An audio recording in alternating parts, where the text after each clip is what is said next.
Yeah, hello everyone.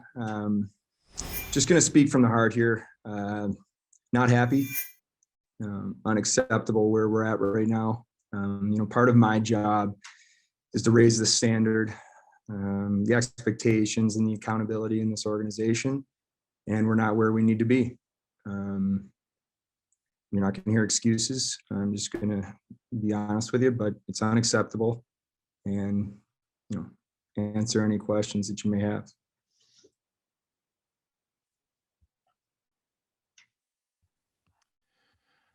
Hello, Kevin. I'll follow along in that statement. This team is in a serious crisis, and frankly, he's playing disgraceful hockey like it doesn't even give a damn anymore. Yet through multiple requests by multiple outlets, it took till today for you to speak. So just first of all, understanding you're a first-time GM, learning the landscape, I would hope you'd be a little more responsive in the future to the media and thus the fans when you're requested to speak on behalf of the organization. Now that I have it off my chest, my question is this. This franchise has won 7 of its last 28 games under Ralph. You're last in the league this year. Virtually every player on your roster is underachieving at career low levels, and a lot of that can be placed at their feet. But you know how this sport works. We've seen it in recent days in Montreal and Calgary. Under what reasoning has there not yet been a coaching change for your 31st place club? And do you, in fact, have the authority to even do that, given ownership's management structure and financial situation? So, Mike, so there was probably 5 questions there, so I'll do my best. But first one, why I'm speaking today, I think I spoke 3 weeks ago, and I know I'll speak again, I'm sure, before the trade deadline. But anyone that watched our team is the last week understands what's gone on is unacceptable, and that's why I'm here to talk today.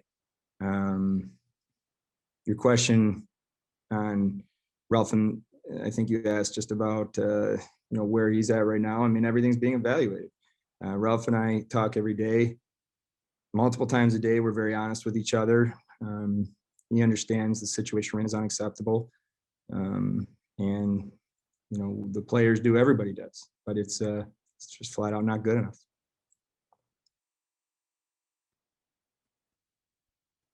And there may be, sorry, Mike, if there was one more question in there at the end. I can't remember what it was. You might want to ask it again. I mean, simply, do you have the authority to remove the coach, given management's ownership structure and financial situation? Yes. Full authority on hockey decisions as the general manager. Certainly, I'm sure I've said this before, that decisions aren't made in a vacuum. I don't sit in a room by myself and come out and just say, this is what we're doing. You talk, you have people around you. I certainly talk to Terry and Kim about everything. But no, I have absolutely full authority to make decisions. And part of my stepping into this role is to evaluate every single part of the organization. You're focused on the coaches, but everything is being evaluated and needs to get better.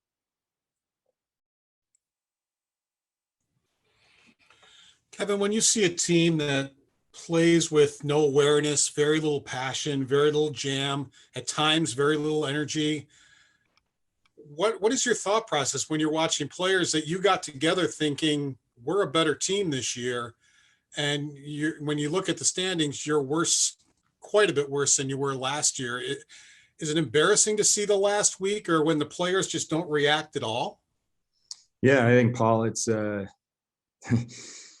competitiveness and passion are a really, really important part of being a successful team. We can go on for a long time here and talk about the makeup and roster construction and different roles and responsibilities. But at the end of the day, it's about outcompeting the guy across from you. And if you have that in the DNA of your team, then a lot of good things can happen. And you're right, Paul, it hasn't been good enough. The passion hasn't been good enough. The compete hasn't been good enough, and we have to fix it. And when I think back on kind of the construction of the team in the off season, there was a feeling after I got in the role and, speaking with the coaches, that we were maybe closer than further from success based on where the kind of some of the things that happened last year. And so it was I took a view of a short, kind of medium and long-term approach to this. In the short term was, okay, how do we make this team competitive and fight to be where this team needs to be right now. How do we win right now? And how do we do it responsibly and making the right decisions, not mortgaging the future and all those type of things. So that was part of it. And, I'll just be perfectly honest with you. The three biggest areas that we looked at in the off season kind of focused in on was, 5-on-5 scoring, special teams, and character. And, I think from the character standpoint, there's certainly, those of you that talk to these guys every day, the people that were brought in are, they're high character people. Our special team's been good, and 5-on-5 scoring hasn't, period. And it's great to have character and it's great to have people care about each other and like each other, but it has to translate to on-ice success, and it hasn't. And that's where it's unacceptable.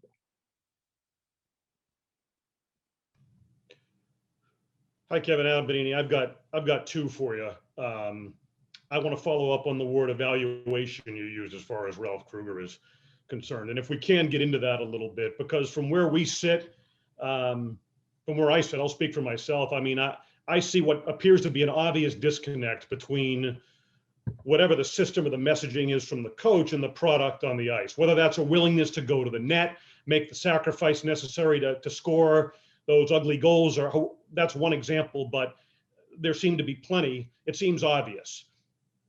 So my question is, what gives you the confidence? How can you justify continuing with Ralph Krueger as your head coach under these circumstances? And where are you in the course of that evaluation? And my second question would be, what have the conversations been with Jack Eichel, and has he requested a trade? Do you see a future with Jack Eichel in this franchise? Yeah. So on Ralph, part of the evaluation, that we're using that word is to look at everything, big picture, small picture, and everything in between. And, I need to do what's best for the team right now, and also in the long term, so I look at those type of things on a daily basis. I have conversations, and, what's interesting about this team, and it just flat out hasn't been good enough, but there's good people in there, and they communicate well with the coaches, and the players enjoy playing for Ralph and the coaching staff. There's a belief in that locker room, so that's something that I have to balance. But you're right, it hasn't been good enough, it hasn't worked, and it needs to. So those are, I guess, maybe that helps you in a little bit of just the evaluation process that I go through. In terms of Jack, I said it in the off season.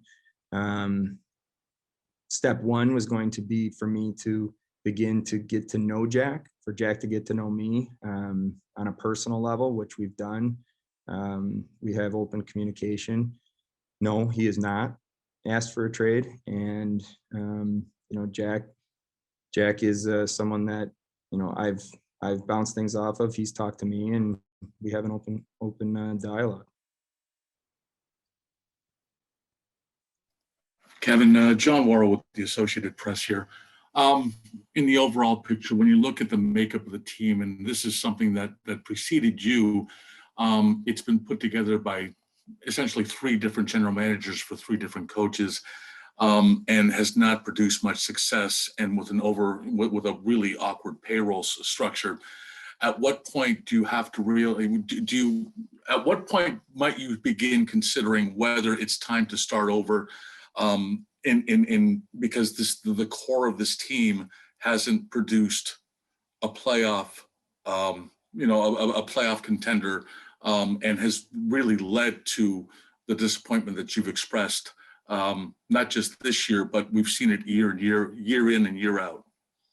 Yeah, John, I think you're always evaluating all of that, what you just talked about, because I don't believe in a full-fledged, rebuild is the word you used, where you're just going to have to go and say it's going to take us this many years. There's examples of teams that have been at the bottom and bounced back quick. There's teams that have taken a long time, and there's everything in between. So is it, for me, it's I have to be willing to do anything that I can do in my role to help this team get better, period. And in approaching that every day, waking up with solutions. Okay, what are the solutions? How are we going to get better? there's a lot of things that happen every day, and little decisions that turn into bigger decisions, and you're kind of going through that process. But being open to improvement. Like, look, guys, I can keep saying it, and I'm going to keep saying it. It's just flat out not good enough.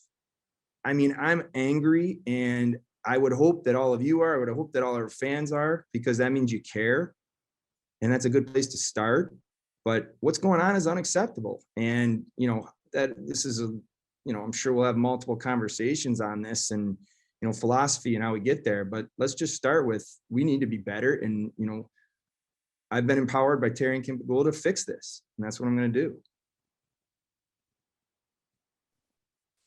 Kevin, Terry and Kim have had to hire and be part of firing and paying for a lot of head coaches and GMs through this playoff drought. Has there been any sort of directive, or as part of your long-term vision, is it taken into account continuity and the fear of continuing the vicious cycle of every 2 years or so bringing in a new head coach for this franchise? Yeah, I mean, continuity is always, like something that you hope can happen, right? And ultimately, how does continuity happen? It happens by having success, and we need to have success. So what I can tell you is, communication with Ralph and I and the coaching staff, and I've learned, I like Ralph a lot. I've learned a lot from Ralph. He's just an unbelievable person, and there's good people in the room.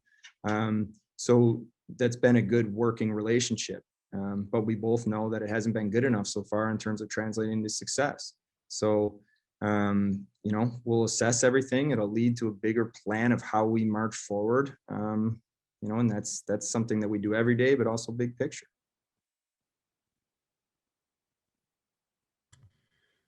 Hi, Kevin. Curious to hear your reaction to Ralph's decision to bench Jeff Skinner for 3 games.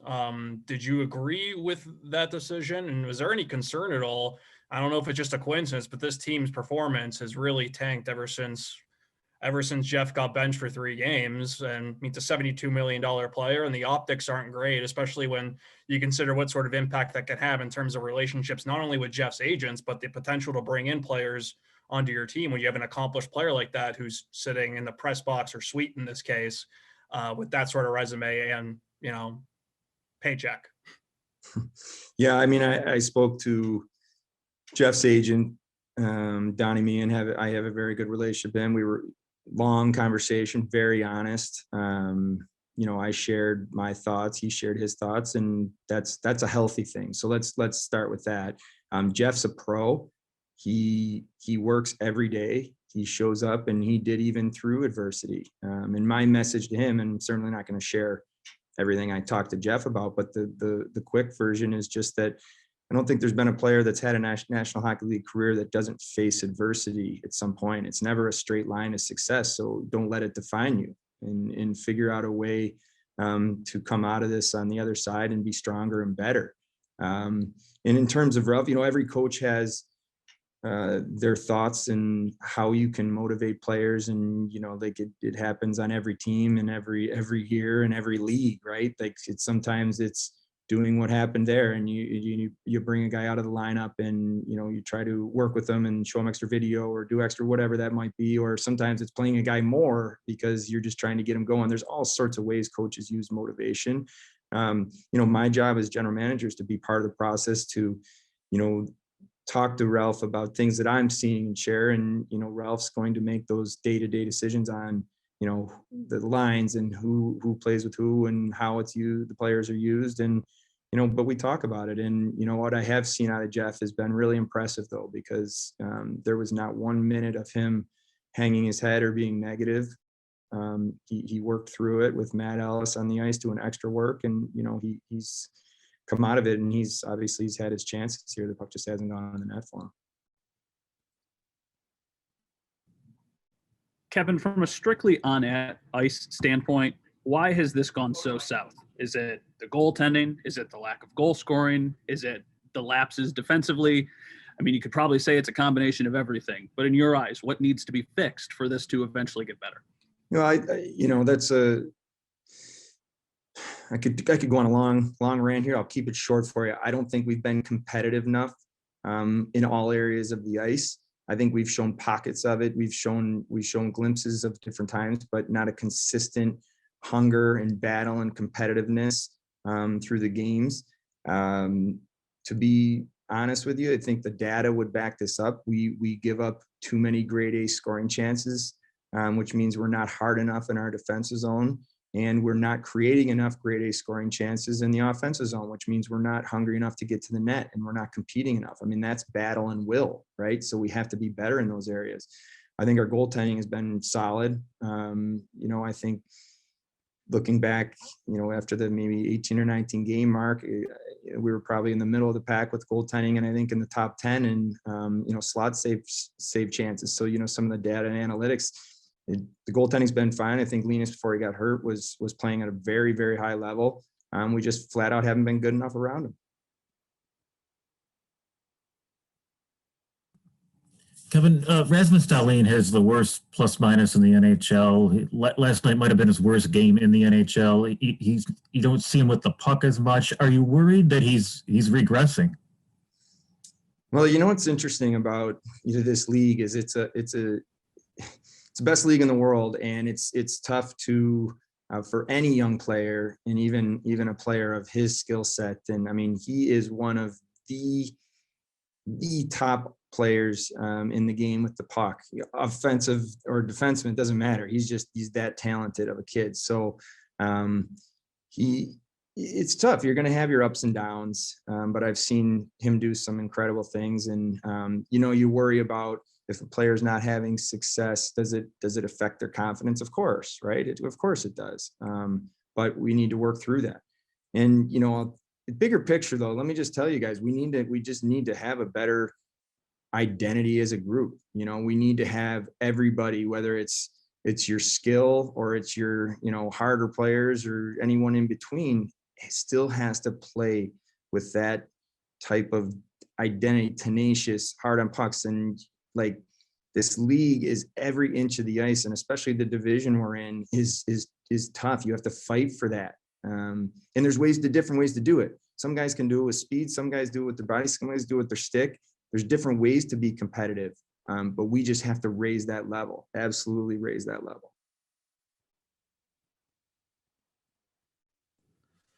Hey, Kevin, in the last week, when we've asked players about what's been going wrong, they've said we don't have answers. When we've asked Ralph, he said it's just simply confidence. Have you gotten more from them than those two answers when you talk about it? Well, I think, John, it all goes hand in hand, right? Like, of course you feel good. I think if you asked Taylor Hall this morning, does he feel a little bit better when a puck crosses the goal line and goes in? Just yes. The answer is yes. So there's a confidence thing. But like, I will never, ever have a team that makes excuses or talks about, my confidence is down or I can't. Focus on what you can control. What you can control is going out there and absolutely working as hard as you can, every practice, every game, and that's it. And focus on that. And then confidence can build from that. So for me, will not ever tolerate excuses. I won't tolerate the fact that we've had injuries, COVID, adversity. So have other teams. You got to battle through it and you got to find a way. And that's it. And for me, that's a really important message too that I've had to the players. It's, hey, we're in this thing. You show up and you got to get after it. That's it. No excuses.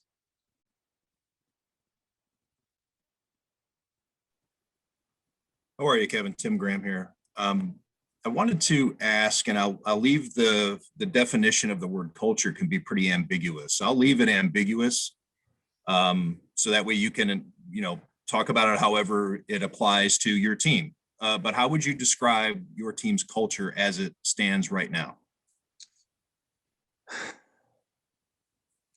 Well, so this is it's a good question, Tim. Culture is a moving target. It's hard to explain. I've been on teams that have unbelievable culture, and really, to me, what that means is a spirit of we are all in this for the greater good. We are going to do anything we can to help each other to have success. That's culture, and that's an accountability that lies inside that culture. So the flip side of that is I've been on teams and I've seen toxic culture where guys don't like each other. The guys don't come to the rink. So we don't have that. Okay. Let's start with that. The guys are good guys. They like each other. They care about each other. The coaches, they communicate well. They're on the same page. But I'll go back to the first part of the culture. Are we driving enough internally? You know, are we doing enough that we can to just say, this is how we're going to be every night? That's the question. And that's where we need to get to. We need to be a tougher team to play against.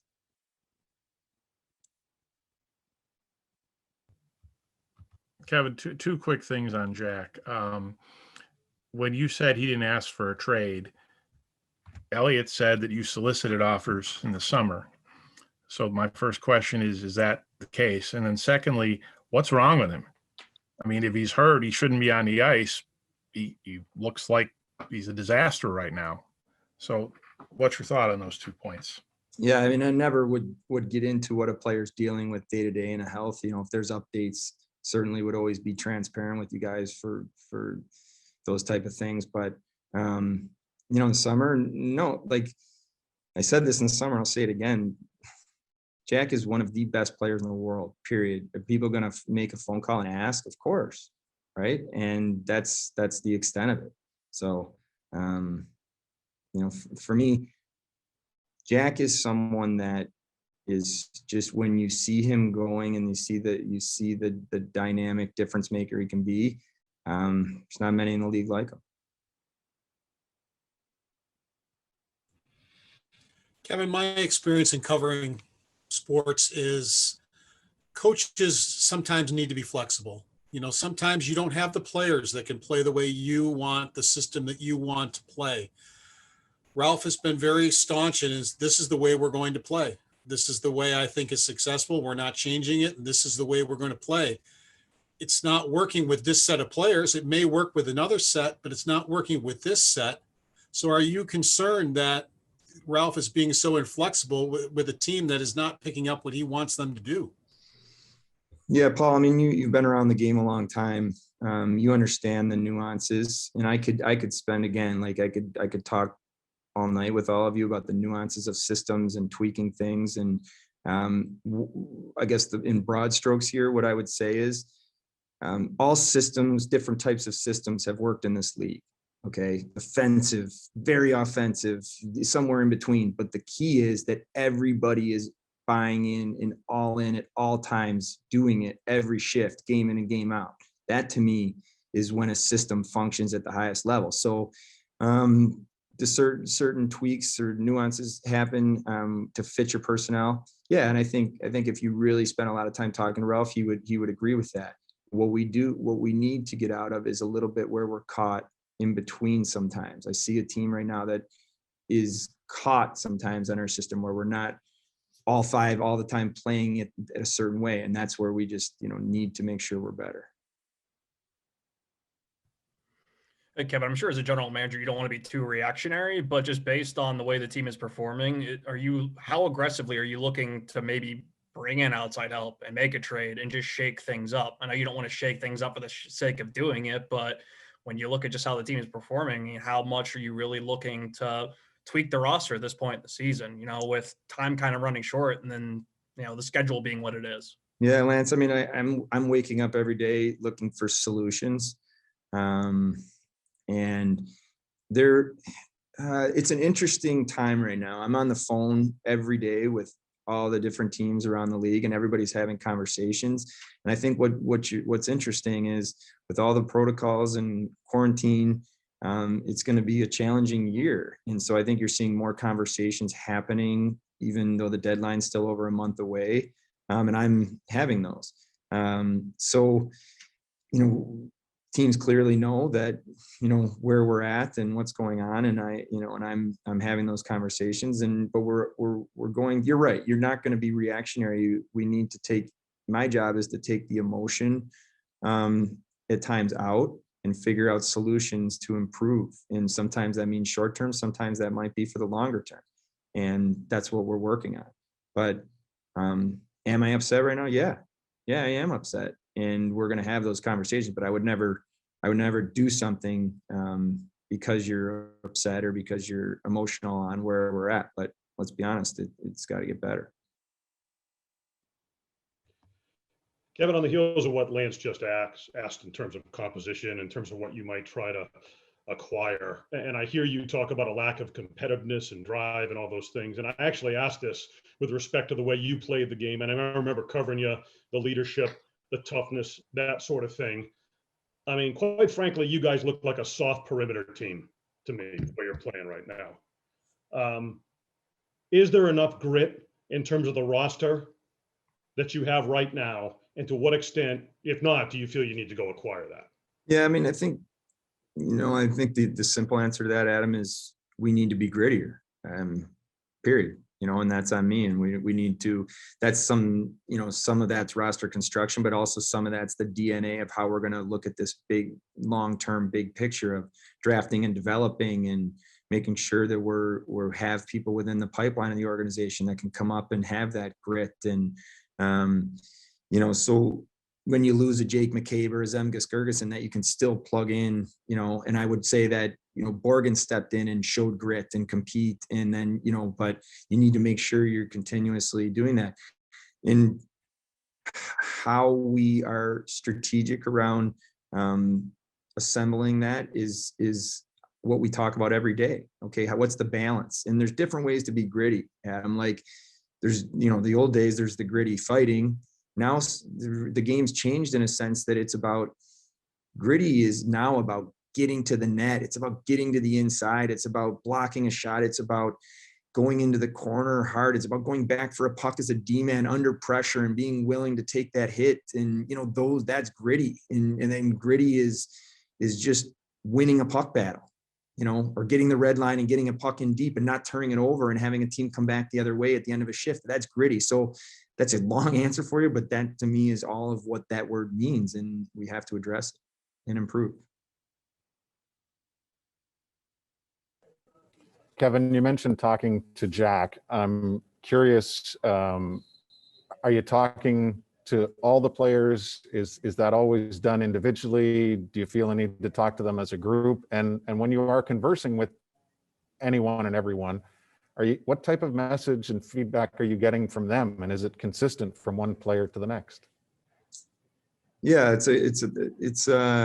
well, let me say it this way, Brian. I think this COVID bubble scenario that we're in the middle of this year is actually a unique perspective for me, because I'm not even able to use my office at KeyBank Center. I'm more around the team in the locker room than probably any other time or year. And just the way this is. So every day having conversations and in feeling that and talking to players. And, one of the things I told the team from the very beginning is I'm going to ask questions. I'm going to ask them what they're feeling, how they're feeling. I want feedback. And I do that every day. And you can't just do that when times are good. You have to be able to look people in the eye and have a conversation when things are great. And you have to have a conversation, a really hard conversation when things are not great, and be honest. And that's the relationship that I'm building.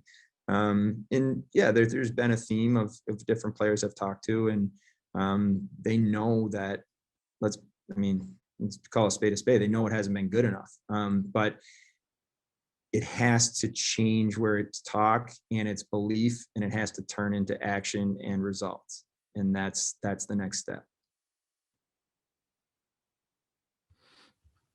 Kevin, when Allmark went down, it felt like season over. Why no goalie move? I know Stalock was out there. He had some medical concerns. Why no goalie move when Allmark went down? Well, I think looking every day, I don't want to get into specifics on hit in that situation, but, looking every day, trying to, what I always look at is there an upgrade over what we currently have? Right. And if there is, then that's the solution. Let's do it. And if there's not in the moment, then, we believe in, like I said earlier, I honestly, I think our Linus was playing at a high level. That's definitely a blow, but you'll never hear an excuse. And I think our goaltending's been solid overall. That is not why our record is what it is. It's to me, we'll always look for ways to improve, but overall, I think they've been solid. As you mentioned, your job is to look at both the short term and the long term. At what point does long term start to overtake the short term in terms of both coaching and players? Yeah, it's a balance, John. I think you owe it to the organization and the fans and the players to make sure that we're doing everything we can to put ourselves in a position to have success and have success today and all of that stuff. But you also, I think, are constantly balancing, the reality of where we're at, and where we're at is the bottom of the league. And that is, we can't hide from that. You have to have the conversation and be honest. I mean, I think one of my strengths, I would say, is that I'm very honest, and that's something that when I wake up in the morning, say, okay, how do we get better? What are we going to do today? And some of it, it's not just in moves. You're doing little things. You're trying to move the needle, but it's disappointing right now for sure. Thank you, Kevin, for your time, and thank you everybody for your questions. Hope you have a great weekend. Thanks.